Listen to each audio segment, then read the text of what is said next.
નમસ્કાર વિદ્યાર્થી મિત્રો, કાઇનેમેટિક્સના લેક્ચર નંબર 3 ની અંદર આપનું સ્વાગત છે. લાસ્ટ લેક્ચરની અંદર આપણે પથ લંબાઈ અને સ્થાનાંતર વિશેનો ખ્યાલ મેળવ્યો હતો. પથ લંબાઈ એટલે કે પદાર્થે કાપેલું કુલ અંતર આપણે એને પથ લંબાઈ તરીકે ઓળખતા હતા અને પદાર્થના સ્થાનમાં થતા ફેરફારને પદાર્થનું સ્થાનાંતર કહેતા હતા. પથ લંબાઈ એટલે કે પદાર્થે જે પથ ઉપર કાપેલું અંતર હોય એને આપણે પથ લંબાઈ તરીકે ઓળખતા હતા. પથ લંબાઈનું મૂલ્ય કે તેના સાચા પથ ઉપર આધાર રાખતું હતું, જ્યારે સ્થાનાંતરનું મૂલ્ય જે છે એ તેના પ્રારંભિક સ્થાન અને અંતિમ સ્થાન ઉપર આધાર રાખતું હતું. પથ લંબાઈ એ અદિશ રાશિ હતી, જ્યારે સ્થાનાંતર સદિશ રાશિ હતી. અદિશ રાશિ અને સદિશ રાશિની વ્યાખ્યા આપણે ખાલી બોલીને એના વિશેની માહિતી અથવા તો જાણકારી આપણે મેળવી હતી. તો આજના લેક્ચરની અંદર આપણે અદિશ અને સદિશથી શરૂઆત કરીશું. તો સૌ પ્રથમ આવે છે અહીંયા અદિશ રાશિ. લાસ્ટ લેક્ચરની અંદર પણ આપણે જોયું હતું. તો અદિશ રાશિની વ્યાખ્યા છે કે જે ભૌતિક રાશિની સંપૂર્ણ માહિતી મેળવવા માટે માત્ર મૂલ્યની જરૂર પડતી હોય, તો એવી રાશિઓ જે છે એને આપણે અદિશ રાશિ તરીકે ઓળખીએ છીએ. કે રાશિ જે છે એની સંપૂર્ણ માહિતી મેળવવા માટે માત્ર મૂલ્યની જરૂર પડતી હોય, તો એવી રાશિ આપણે લાસ્ટ લેક્ચરની અંદર આપણે પથ લંબાઈ જોઈ હતી.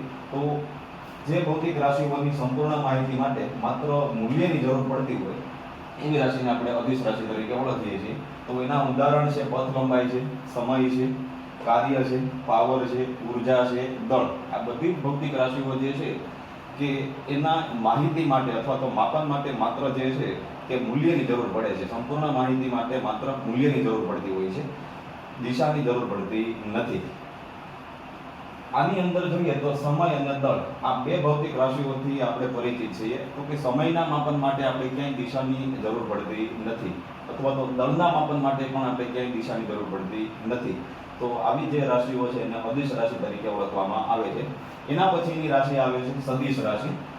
સદિશ રાશિ વિશેનો પણ આપણે ખ્યાલ લાસ્ટ લેક્ચરની અંદર આપણે જોઈ ગયા હતા. તો કે જે ભૌતિક રાશિઓની સંપૂર્ણ માહિતી માટે મૂલ્યો ઉપરાંત દિશાની જરૂર પડતી હોય, તો એવી ભૌતિક રાશિઓ જે છે એને સદિશ રાશિ તરીકે ઓળખવામાં આવે છે.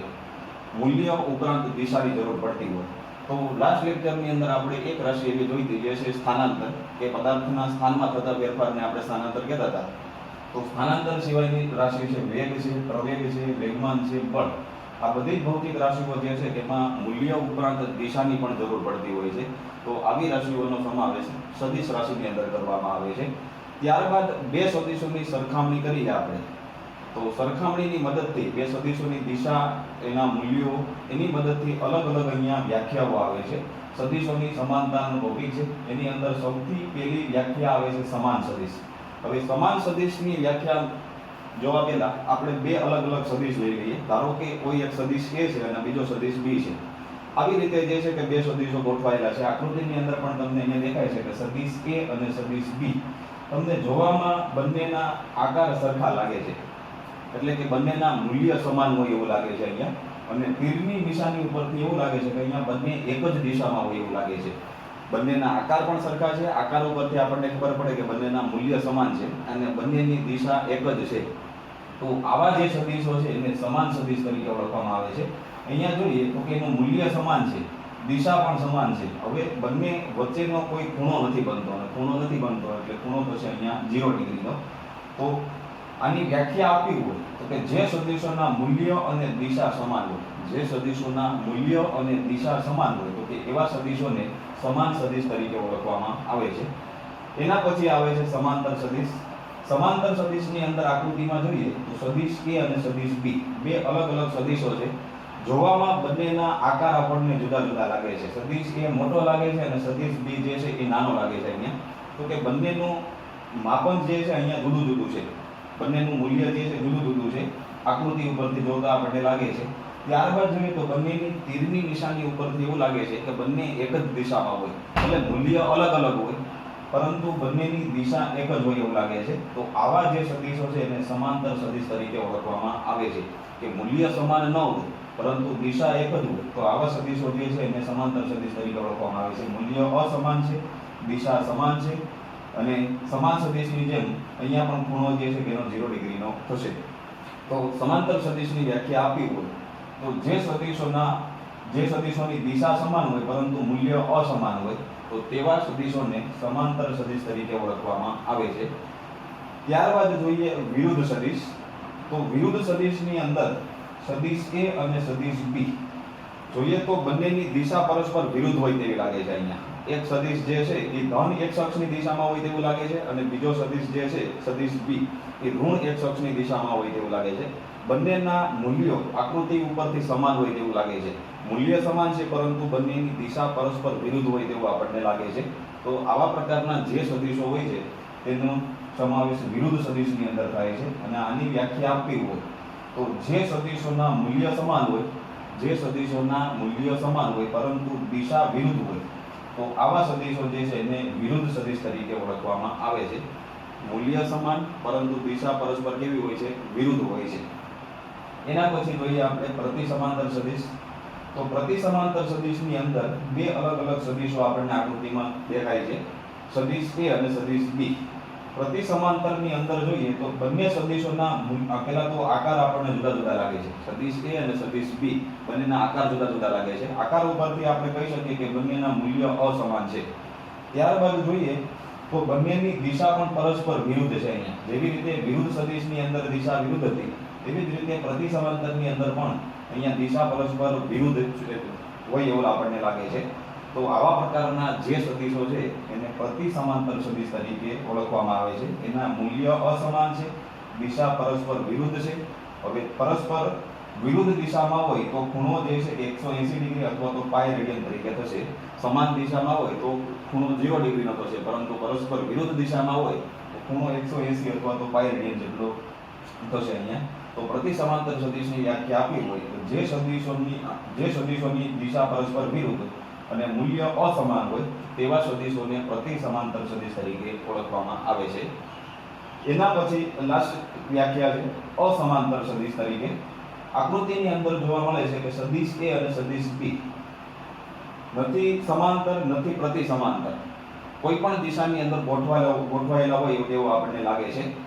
હવે અસમાંતર સદિશ જે છે એની અંદર જોઈએ તો મૂલ્ય સમાન હોઈ પણ શકે અને ન પણ હોઈ શકે. અમુક પરિસ્થિતિની અંદર બંને સદિશોના મૂલ્ય સમાન પણ હોઈ શકે અને અમુક પરિસ્થિતિની અંદર મૂલ્ય સમાન ન પણ હોઈ શકે છે. અને દિશા જે છે અહીંયા તમે જુઓ તો ગમે તે દિશા છે, અહીંયા નથી સમાંતર કે નથી પ્રતિસમાંતર, એની સિવાયની કોઈ પણ દિશામાં જે છે કે આ સદિશો ગોઠવાયેલા હોય છે. અને ખૂણો જે છે એ નથી સમાંતર નથી એટલા માટે ખૂણો જે છે કે 0 ન હોવો જોઈએ, એના માટેની શરત છે. અને નથી પ્રતિસમાંતર તો કે ખૂણો જે છે 180 ડિગ્રીનો પણ ન હોવો જોઈએ. એની સિવાયનો જે છે કે 0 થી લઈને 360 ડિગ્રીની અંદર કોઈ પણ ખૂણો આની અંદર બે સદિશો વચ્ચેનો હોઈ શકે છે. તો નથી સમાંતર નથી પ્રતિસમાંતર, તો આવા જે સદિશો છે એને અસમાંતર સદિશ તરીકે ઓળખવામાં આવે છે. વ્યાખ્યા આપવી હોય તો સમાંતર કે પ્રતિસમાંતર ન હોય તેવા સદિશોને અસમાંતર સદિશ તરીકે ઓળખવામાં આવે છે. નથી સમાંતર કે નથી પ્રતિસમાંતર, તો આવા જે સદિશો છે એને અસમાંતર સદિશ તરીકે ઓળખવામાં આવે છે. તો આ હતું બે અલગ અલગ સદિશોની સરખામણી, એના ઉપરથી આપણે 5 અલગ અલગ વ્યાખ્યા જોઈ. એના પછીનો ટોપિક આવે છે સદિશોનું બીજગણિત. હવે સદિશ રાશિ વિશેનો આપણે ખ્યાલ મેળવી ગયા, વ્યાખ્યા જોઈએ આપણે. બીજગણિત પ્રાઇમરીની અંદર હતા ત્યાંથી બીજગણિતની શરૂઆત થઈ હતી. સરવાળા, બાદબાકી, ગુણાકાર, ભાગાકાર જે છે એની શરૂઆત થઈ હતી. કે વાસ્તવિક સંખ્યાઓ જે પણ છે તો કે એના સરવાળા, બાદબાકી, ગુણાકાર અને ભાગાકાર વિશેનો ખ્યાલ આપણે નાનપણથી જ મેળવતા આવીએ છીએ. હવે આપણે અહીંયા સદિશોનું બીજગણિત કે બે અલગ અલગ સદિશો જે છે એના સરવાળા, બાદબાકી, ગુણાકાર, ભાગાકાર કેવી રીતે થતા હશે એ આપણે અહીંયા જોવાનું છે. તો પહેલો ટોપિક એની અંદર આવે છે કે વાસ્તવિક સંખ્યા વડે સદિશોનો ગુણાકાર. શેના વડે કીધું છે? વાસ્તવિક સંખ્યા વડે સદિશોનો ગુણાકાર. અહીંયા એક આપણે વાસ્તવિક સંખ્યા લેવાની છે ને એ વાસ્તવિક સંખ્યા વડે કોનો ગુણાકાર કરવાનો છે? આપણે સદિશનો ગુણાકાર કરવાનો છે. કોઈ સદિશ રાશિ જે છે તો તેની સાથે આપણે કોઈ વાસ્તવિક સંખ્યા જે છે એનો ગુણાકાર કરવાનો છે. વાસ્તવિક સંખ્યાની અંદર 1 2 3 4 એમ અનંત સુધી -1 થી લઈને ઇન્ફાઇનાઇટ સુધી, તો આ બધી જ સંખ્યાઓ જે છે એ વાસ્તવિક સંખ્યા તરીકે છે. તો કે આવી સંખ્યાઓ જે છે કે એનો આપણે સદિશ સાથેનો ગુણાકાર જોવાનો છે. તો પહેલો જ પ્રશ્ન એવો થાય કે હવે આપણે સદિશને વાસ્તવિક સંખ્યા સાથે ગુણીએ છીએ, સદિશ જે છે કે એને આપણે વાસ્તવિક સંખ્યા સાથે ગુણીએ છીએ, તો મળતું પરિણામી મૂલ્ય જે છે એ અદિશ બનશે કે સદિશ બનશે? તો પહેલો ટોપિક અહીંયા છે કે સદિશ રાશિને વાસ્તવિક સંખ્યા વડે ગુણતા મળતું પરિણામી સદિશ જ હોય છે. મળતું પરિણામી હંમેશા કેવું હોય છે? સદિશ જ હોય છે. કોઈ પણ વાસ્તવિક સંખ્યા સાથે આપણે સદિશને જ્યારે ગુણશું તો જે પણ પરિણામી મળશે એ હંમેશા આપણને સદિશ જ મળશે. ધારો કે કોઈ એક સદિશ a તરીકે લઈએ, આપણે કોઈ સદિશ a તરીકે લઈએ,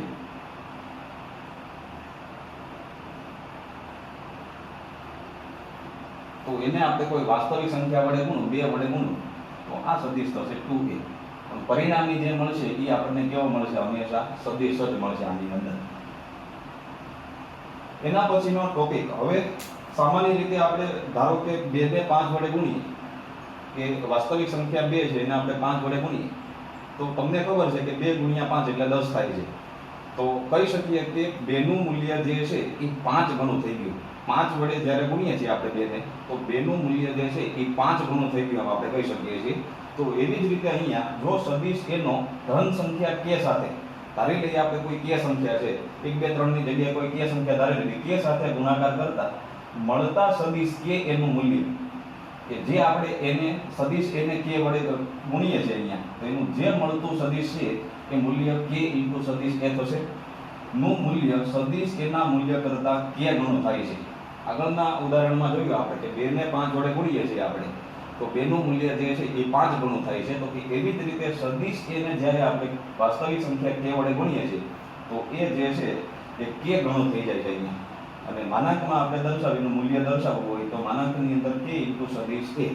હવે આપણે જે છે કે k ને માનાંકની બહાર પણ કાઢી શકીએ છીએ વાસ્તવિક સંખ્યાને, અને અહીંયા શરત છે કે k ની કિંમત જે છે એ 0 કરતાં મોટી છે, ઋણમાં નથી અહીંયા. તો આવી રીતે જે છે કે કોઈ પણ સદિશને જ્યારે વાસ્તવિક સંખ્યા સાથે ગુણશું, તો તે વાસ્તવિક સંખ્યા ગણું મૂલ્ય જે છે કે આપણને સદિશનું મૂલ્ય જોવા મળે છે, અને પરિણામી જે મળે છે એ હંમેશા સદિશ જ હોય છે. એના પછી ઋણ સંખ્યા વડે આપણે ગુણીએ તો કેવી અસર સદિશની અંદર જોવા મળે છે? તો જો સદિશ એને ઋણ સંખ્યા -k વડે ગુણતા, જો સદિશ એને ઋણ સંખ્યા -k વડે ગુણતા મળતા પરિણામી સદિશ, હવે માઈનસ સંખ્યા વાસ્તવિક સંખ્યા વડે ગુણીએ છીએ, ઋણ વાસ્તવિક સંખ્યા વડે, તો એની કિંમત આ રીતે છે -k * સદિશ a ની દિશા સદિશ a ની દિશા કરતા વિરુદ્ધ દિશામાં હોય છે. કારણ કે આપણે વાસ્તવિક સંખ્યા સાથે ગુણીએ છીએ, સૌપ્રથમ તો સદિશ એ ધન x અક્ષની દિશામાં હોય, એને આપણે કોઈ ઋણ વાસ્તવિક સંખ્યા સાથે ગુણીએ તો એનું મૂલ્ય જે છે કે આપણને પરિણામી ઋણ મળશે. હવે ઋણ મૂલ્ય મળે તો એની દિશા ધન ન રહે, એટલા માટે એની દિશા જે છે કે ધન x અક્ષની જગ્યાએ હવે થશે ઋણ x અક્ષ. તો દિશા જે છે એ સદિશ એની દિશા કરતા આપણને વિરુદ્ધ દિશામાં હોય છે, અથવા તો પરિણામે આપણને વિરુદ્ધ દિશામાં મળે છે.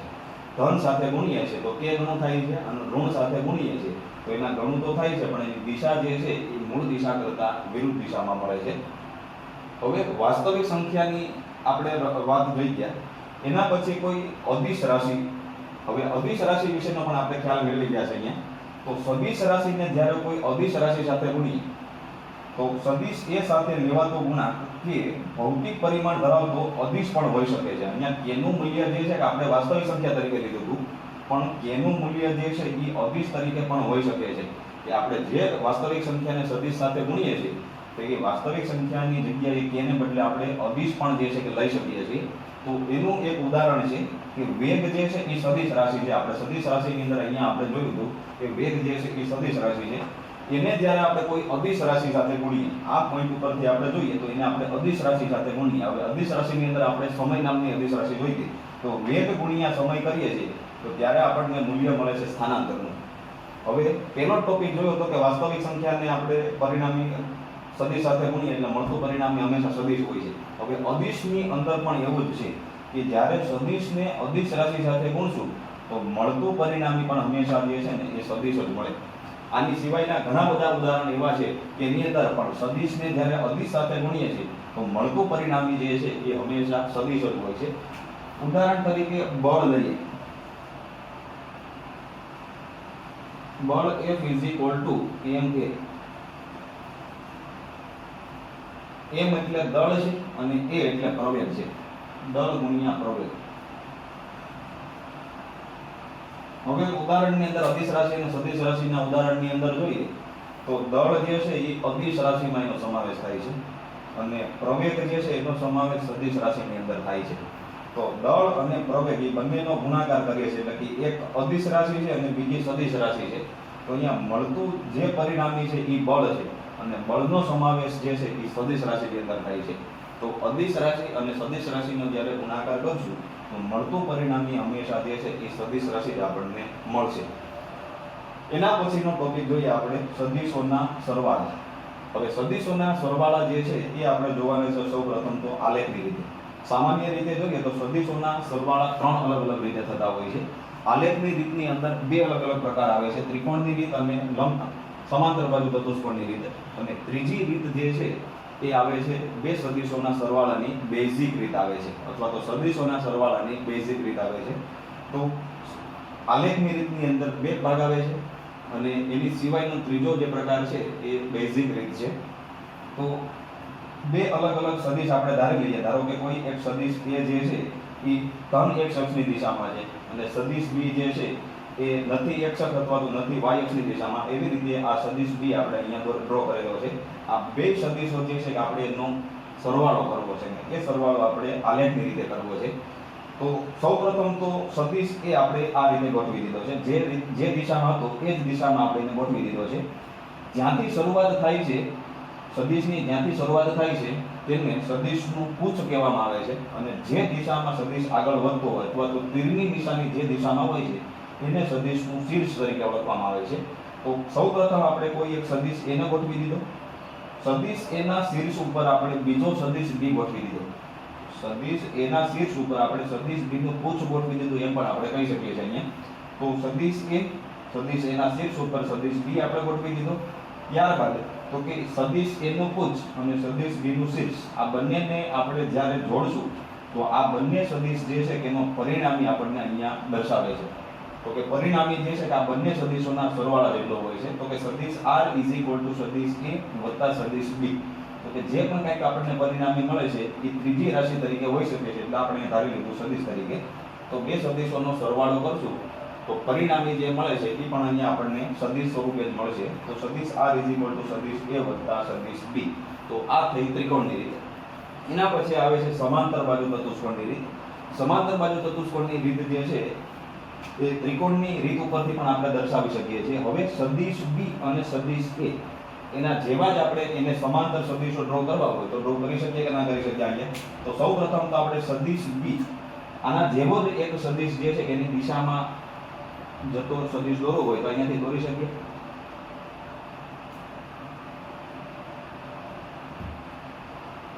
તો આ થયો અહીંયા સદિશ B.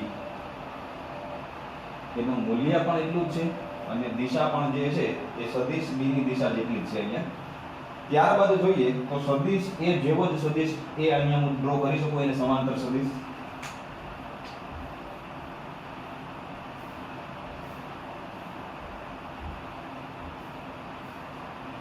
તો આ થઈ ગયો સદિશ A. મૂલ્ય પણ સદિશ A જેટલું, મૂળ સદિશ A જેટલું અને દિશા પણ જે છે એ મૂળ સદિશની દિશામાં છે.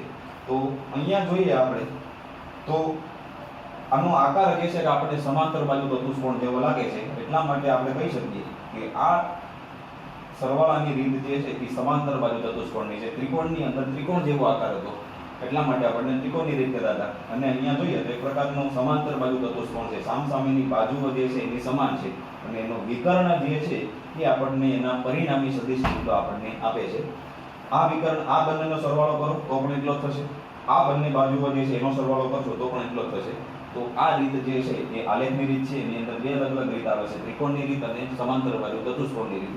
ત્રિકોણની રીતની અંદર તો કે એકના શીર્ષ ઉપર બીજાનું પુચ્છ મૂકીએ છીએ અને પરિણામી વિકર્ણ જ્યારે આપણે વિકર્ણ સ્વરૂપે દોરશું તો આપણને ત્રિકોણ જેવો આકાર લાગે છે, એટલા માટે આપણે એને ત્રિકોણની રીત કહીએ છીએ. અને સમાંતર બાજુ ચતુષ્કોણની રીતની અંદર આપણે સામસામેના જે સદિશો છે એને સમાંતર સદિશો આપણે ડ્રો કરી અને એક બનતી રચના જે છે એ સમાંતર બાજુ ચતુષ્કોણ જેવી લાગે છે. તો આ રીત જે છે એને સમાંતર બાજુ ચતુષ્કોણની રીતની મદદથી સદિશોના સરવાળા તરીકે આપણે લઈ શકીએ છીએ. એના પછી આવે છે સદિશોની બાદબાકી. જેવી રીતે સરવાળા થઈ છે તેવી જ રીતે જે છે સરળ રીતે એની બાદબાકી પણ આપણે કરી શકીએ છીએ. તો કોઈ એક સદિશ એ ધન x અક્ષની દિશામાં જતો હોય એવું લાગે છે અને સદિશ B જે છે એ નીચે તરફ આ દિશામાં જતો હોય તેવું લાગે છે, પણ સદિશ B નું મૂલ્ય અહીંયા કેવું છે? ઋણ છે. સરવાળો કરશું તો પણ આપણને પ્લસ માઇનસ જે છે એ માઇનસ મળવાનું છે.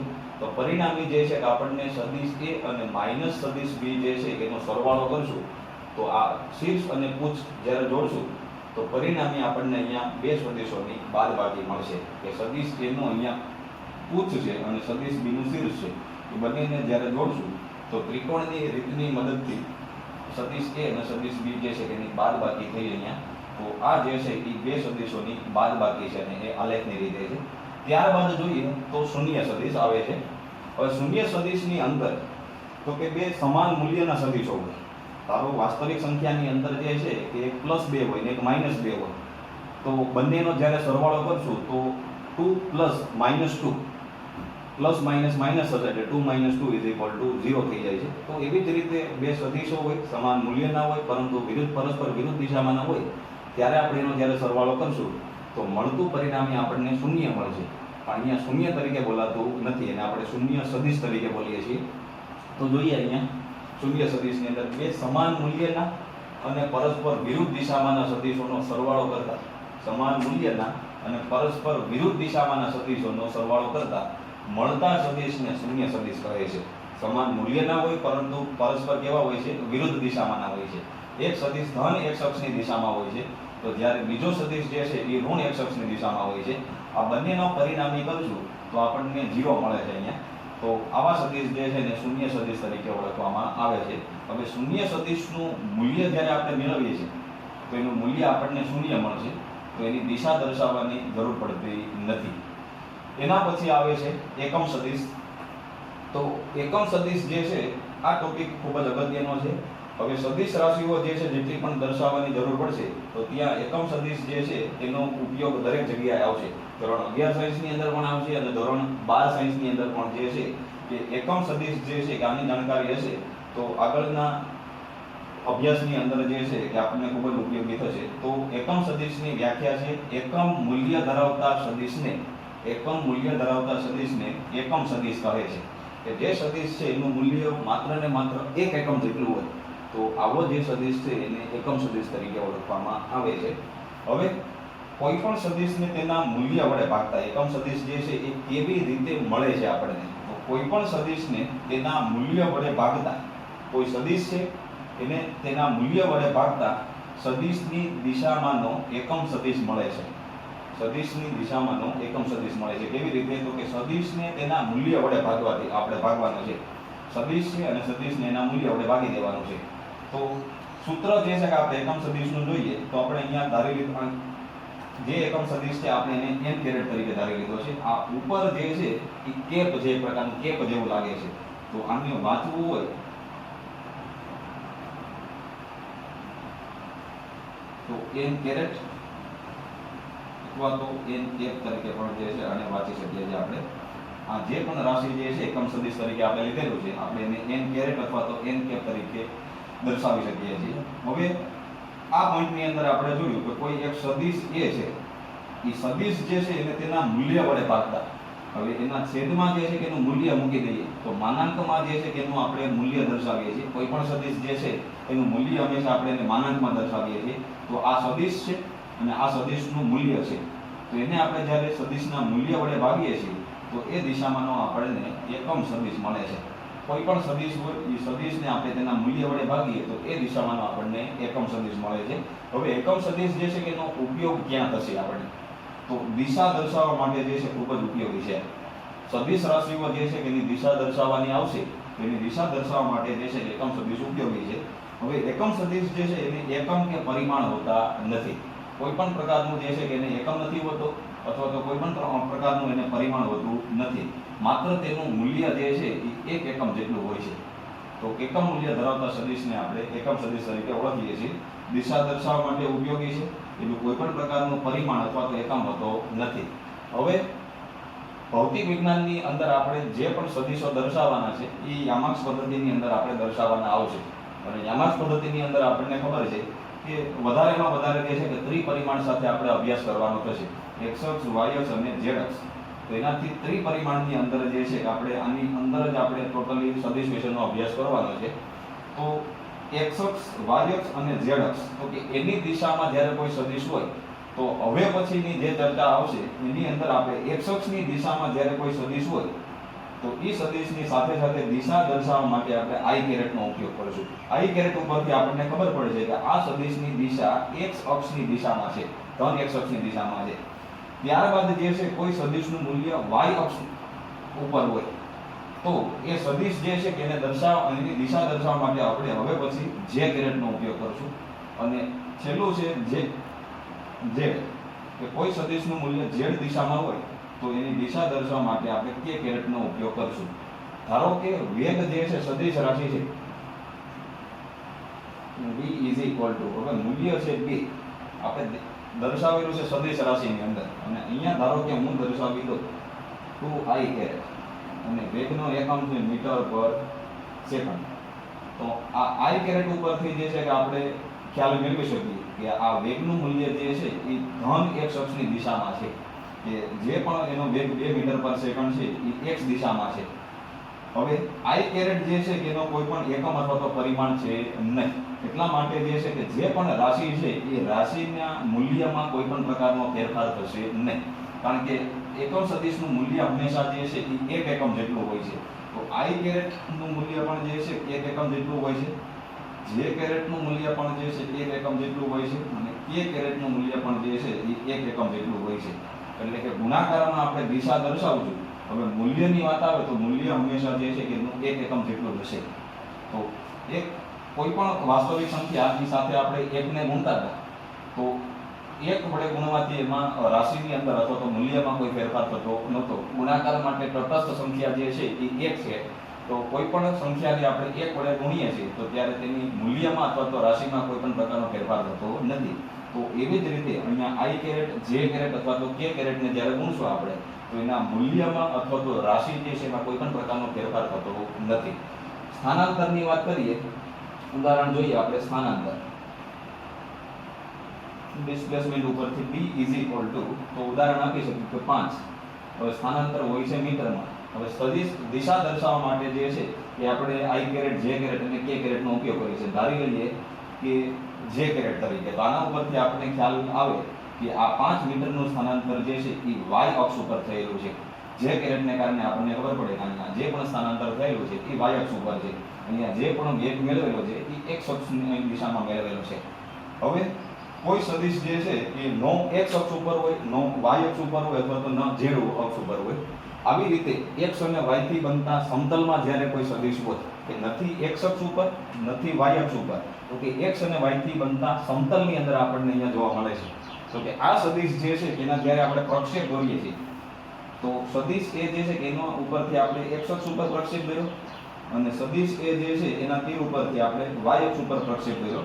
તો આ જે મૂલ્ય હોય છે, આ જે મૂલ્ય x અક્ષ ઉપરનું એ આ સદિશનો x અક્ષનો ઘટક છે, અને y અક્ષ ઉપર જે આપણે પ્રક્ષેપ દોરેલો છે તો અહીંયા સુધીનું જે મૂલ્ય હોય છે એ સદિશ એનું y અક્ષની દિશામાંનું જે છે મૂલ્ય હોય છે. તો આ જે છે સદિશ એનું x ઘટક છે અને આ જે છે એ સદિશ એનો y ઘટક છે. પરિણામી સદિશ આપણે જ્યારે મેળવવો હોય પાછો તો ax, હવે ax x અક્ષની દિશામાં છે તો x અક્ષની દિશામાં દર્શાવવા માટે આપણે i કેરેટનો ઉપયોગ કરતા હતા. તો i કેરેટ વત્તા ay j કેરેટ. તો પરિણામી પાછું આપણે સદિશ a મેળવવું હોય તો બંને ઘટકોનો જ્યારે આપણે સરવાળો કરશું તો આપણને પરિણામી પાછો મળી જશે સદિશ a. તો ax i કેરેટ વત્તા ay j કેરેટ.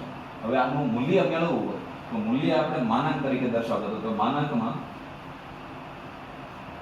સદિશ a હવે જેવી રીતે પાયથાગોરસના પ્રમેયની અંદર કે કર્ણનો વર્ગ બરાબર બંને બાજુનો વર્ગનો સરવાળો છે, અથવા તો કર્ણ બરાબર વર્ગમૂળમાં બંને બાજુનો વર્ગનો સરવાળો, તો એવી જ રીતે અહીંયા પણ જે પણ ઘટકો છે એ ઘટકોનો વર્ગનો સરવાળો આવે છે. બે અલગ અલગ ઘટકો છે તેનું મૂલ્ય મેળવવું હોય તો જેટલા ઘટકો હોય એનો વર્ગમૂળમાં વર્ગનો સરવાળો કરીએ એટલે આપણને એ સદિશ જે છે એનું આપણને મૂલ્ય મળે છે. હવે આના ઉપરથી આમાંથી આનો આપણે એકમ સદિશ મેળવવો હોય તો અહીંયા જ પોઈન્ટ આવ્યો હતો કે કોઈ પણ સદિશને તેના મૂલ્ય વડે ભાગતા. આ સદિશ એ છે અને આ સદિશ એનું મૂલ્ય છે, તો એ સદિશની દિશામાં આપણને શું મળે છે? એકમ સદિશ. તો અહીંયા આપણે મેળવીએ એકમ સદિશ n caret is equal to સદિશ એ, સૂત્ર છે અહીંયા સદિશ એ ના છેદમાં માનાંકમાં સદિશ a. અહીંયા સદિશ a ની કિંમત છે axi કેરેટ વત્તા ay j કેરેટ ના છેદમાં એનું મૂલ્ય છે અહીંયા અંડર રૂટમાં ax સ્ક્વેર વત્તા ay સ્ક્વેર. તો આ જે છે એ આપણને મળી ગયો સદિશ a જે છે એની દિશામાંનો એકમ સદિશ. આવો કોઈ પણ ત્રિપરિમાણની અંદર હોય તો ત્રિપરિમાણની અંદર ખાલી એક જ અહીંયા સ્ટેપનો વધારો થશે plus a z k caret આવશે અને અહીંયા અંડર રૂટની અંદર પણ જે છે એક જ સ્ટેપનો અહીંયા વધારો આવે છે પ્લસ a z સ્ક્વેર તરીકે અહીંયા આવશે. દ્વિપરિમાણમાં હોય તો બે પદ સુધી સીમિત હોય છે અને ત્રિપરિમાણમાં હોય તો પ્લસ અને z દિશામાંનો જે ઘટક હોય છે એની સાથે k કેરેટ તરીકે આપણે દર્શાવીએ છીએ અને મૂલ્યમાં અહીંયા z દિશામાંનો ઘટકનો શું આવશે વર્ગ આવશે અને આવી જ રીતે એનો પણ આપણે એકમ સદિશ જે છે એ મેળવી શકીએ છીએ. તો આજના લેક્ચરની અંદર જે છે એકમ સદિશ સુધી આપણે ભણ્યા તો આ સૂત્ર જે છે એ ખૂબ જ અગત્યનું છે અને એકમ સદિશ જે છે એનો ઉપયોગ આપણે દિશા દર્શાવવા માટે કરવાનો છે. તો સદિશથી શરૂઆત અદિશ અને સદિશથી શરૂઆત કરેલી હતી. ત્યારબાદ બે અલગ અલગ સદિશો લીધા આપણે. બે સદિશોની સરખામણી કરીએ તો આપણને 5 અલગ અલગ પ્રકારની વ્યાખ્યાઓ મળે છે. ત્યારબાદ આપણે સદિશોનું બીજગણિત જોયું આપણે. તો સદિશોના બીજગણિતની અંદર પહેલો ટોપિક જોયો તો વાસ્તવિક સંખ્યા વડે ગુણવાનું છે. વાસ્તવિક સંખ્યા વડે ગુણો તો કે ગણું થઈ જાય છે પણ જ્યારે ઋણ વાસ્તવિક સંખ્યા વડે ગુણીએ છીએ તેની દિશા જે છે એ ઉલટાઈ જાય છે. કે ગણું તો થાય છે પણ એની દિશા જે હોય છે સદિશ એના કરતાં વિરુદ્ધ દિશામાં મળે છે આપણને. અને વાસ્તવિક સંખ્યાની જગ્યાએ કોઈ અદિશ રાશિ આપણે જે છે સદિશ સાથે ગુણી શકીએ છીએ. તો સદિશને જ્યારે અદિશ સાથે ગુણીએ છીએ તો પરિણામે આપણને હંમેશા સદિશ જ મળે છે. ત્યારબાદ આપણે સદિશોના સરવાળા જોઈએ આલેખની રીતે. તો કે બે અલગ અલગ રીત છે, ત્રિકોણની રીત અને સમાંતર બાજુ ચતુષ્કોણની રીતે. ત્રિકોણની રીતની અંદર એક સદિશ જે છે એના શીર્ષ ઉપર આપણે બીજા સદિશનું પૂછ મૂકીએ છીએ. તો પહેલાનું પૂછ અને બીજાનું શીર્ષ જ્યારે આપણે જોડશું તો પરિણામે આપણને જે મળશે એ ત્રિકોણની રીતની મદદથી બે સદિશોના સરવાળા મળે છે. આકાર ત્રિકોણ જેવો છે એટલા માટે આપણે એને ત્રિકોણ આકાર કહીએ છીએ. અને બીજી રીત જે છે સમાંતર બાજુ ચતુષ્કોણ, એમાં સદિશ a અને સમાંતર સદિશ a અને સદિશ b ને સમાંતર સદિશ b. તો આવા પ્રકારનો આકાર આપણને જોવા મળશે. એનો વિકર્ણ જે છે એ પણ આપણને પરિણામી બંને સદિશોનો સરવાળો આપે છે. અહીંયા પણ આપણને સમાંતર બાજુ ચતુષ્કોણ જેવું લાગે છે એટલા માટે આવા પ્રકારની આલેખની રીત છે અને સમાંતર બાજુ ચતુષ્કોણની રીત આપણે કહીએ છીએ. બાદબાકીની અંદર સેમ ટુ સેમ જેવી રીતે સરવાળાની અંદર ત્રિકોણની રીત હતી એવી જ રીતે સરવાળા બાદબાકીની અંદર પણ એ આલેખની રીત અહીંયા જોઈએ તો સદિશ a અને માઇનસ સદિશ b પરિણામી કરશું તો આપણને સદિશ a માઇનસ સદિશ b મળશે. શૂન્ય સદિશમાં સમાન મૂલ્યના પરસ્પર વિરુદ્ધ દિશામાંનો સદિશનો સરવાળો કરશું તો પરિણામી જે મળે છે એને શૂન્ય સદિશ કહે છે. એકમ સદિશની અંદર એકમ મૂલ્ય ધરાવતા સદિશને આપણે એકમ સદિશ તરીકે ઓળખીએ છીએ. એકમ મૂલ્ય ધરાવતા સદિશને એકમ સદિશ. કોઈ પણ સદિશ જે છે એને પોતાના જ મૂલ્ય વડે જ્યારે ભાગીએ તો એ દિશામાં આપણને એકમ સદિશ મળશે. સૂત્ર ખૂબ જ અગત્યનું છે. n caret is equal to સદિશ અને સદિશના છેદમાં સદિશનું મૂલ્ય. અને ત્યારબાદ જે છે કે એનો ઉપયોગ આપણે દિશા દર્શાવવા માટે કોઈ એકમ અથવા તો પરિમાણ હોતું નથી. x અક્ષની દિશા માટે હંમેશા i કેરેટનો ઉપયોગ કરશું. y અક્ષની દિશામાંનું સદિશ જે છે કે એને આપણે દિશા દર્શાવવા માટે j કેરેટનો ઉપયોગ કરશું અને લાસ્ટ જે છે કે z દિશા દર્શાવવા માટે આપણે k કેરેટનો ઉપયોગ કરશું. કોઈ પણ સદિશ રાશિ હોય i caret j caret k caret ઉપરથી આપણને ખબર પડે કે કઈ દિશામાં સદિશનું મૂલ્ય છે. અને જ્યારે સદિશ જે છે એના ઘટક સ્વરૂપમાં હોય કોઈ સમતલની અંદર હોય તો એના અલગ અલગ ઘટકો આપણને જોવા મળશે. પ્રક્ષેપ દોરશું તો x અક્ષ ઉપર પ્રક્ષેપ તો આ x અક્ષ ઉપરનો ઘટક થયો અને y અક્ષ ઉપર પ્રક્ષેપ દોરશું તો આ y અક્ષ ઉપરનો ઘટક થયો.